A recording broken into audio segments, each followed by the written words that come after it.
As I had so much fun with my last review on the K&L Trainz 1630, and this provides a little more variety to the series, it's no surprise that I had to do a review on another K&L Trainz model. The 1630 pack, as great as it is, has been a bit outshadowed by more recent standards of K&L. So on this review, I'll be taking a look at one of the more recent models. A model of one of the most popular operating steam locomotives in the northern Midwest. That's right. Today, we're talking about the K&L Trainz model of Milwaukee Road 261.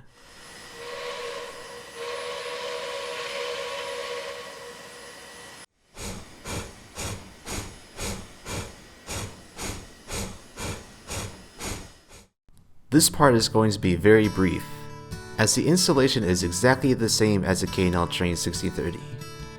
The only thing I'll add is that you might want to be patient and mindful of your space. The 261 pack is big, as it contains a lot more variants of the engine and a lot more rolling stock too, but we'll get to that later. Do keep the variants in mind though before you assemble a constant surveyor, as there is a difference between each one.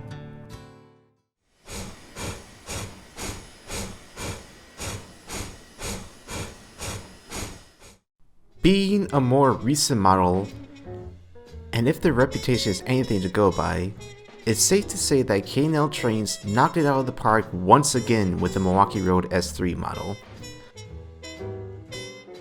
It's a perfect representation of the real thing.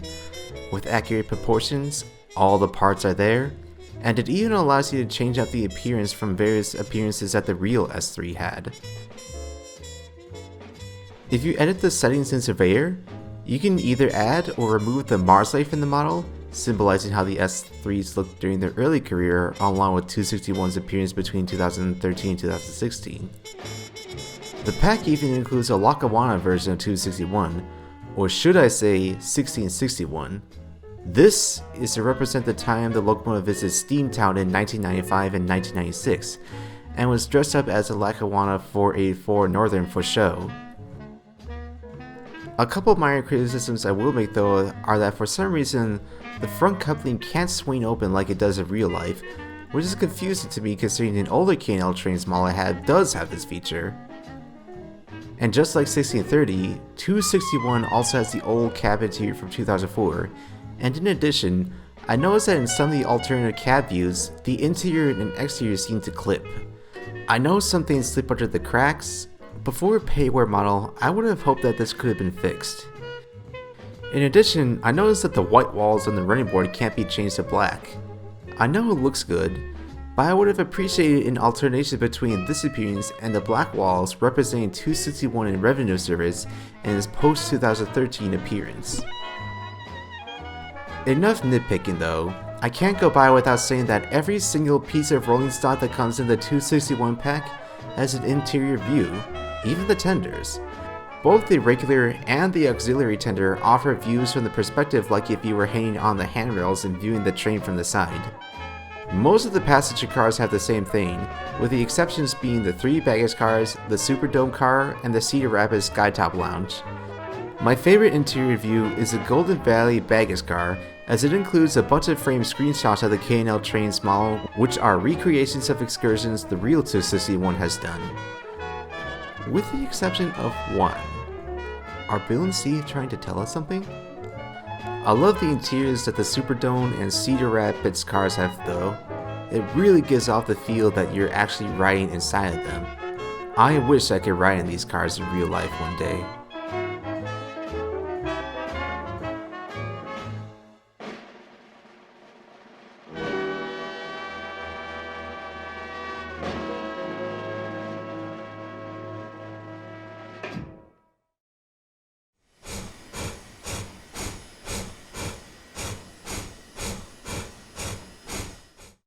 Just like with the K&L Trainz 6030 model, I'll be reviewing the sound and speed accuracy.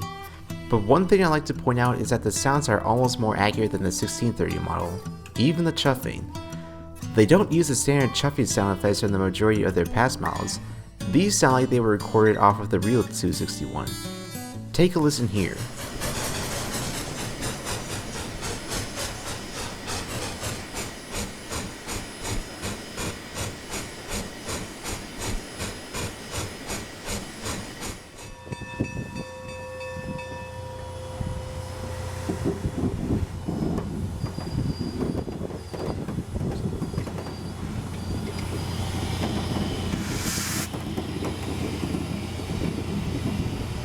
One might think that the 3 different versions of the model have an aesthetic difference to each of them, but that's actually not the case. V1 has a Milwaukee Road 3-chime whistle by default, with the air horn as an alternative whistle.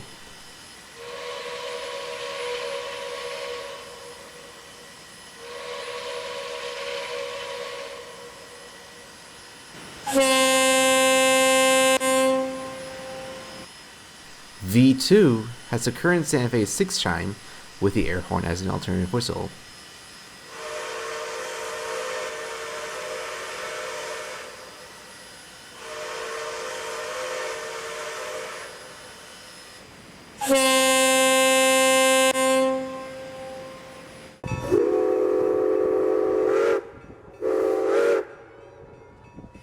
And lastly, V3 has a Santa Fe 6-chime with the Milwaukee Road 3-chime as an alt.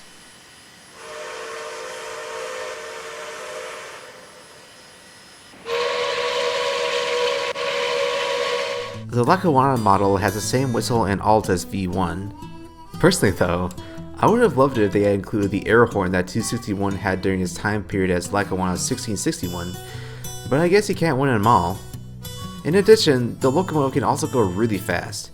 If you wanted to, you could go up to 100 miles per hour on a route. Just be careful not to crash like I did when I first tried this. All in all, the performance is great. I think it's even better than the 1630 pack. Bill and Steve really nailed it with this one.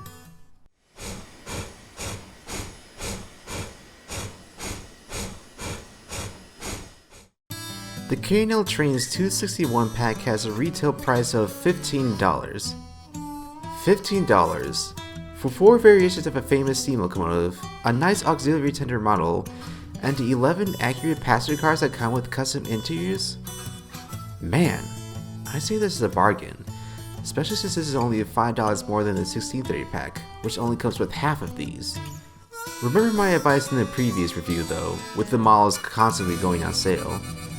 I think I only paid $12 for the pack.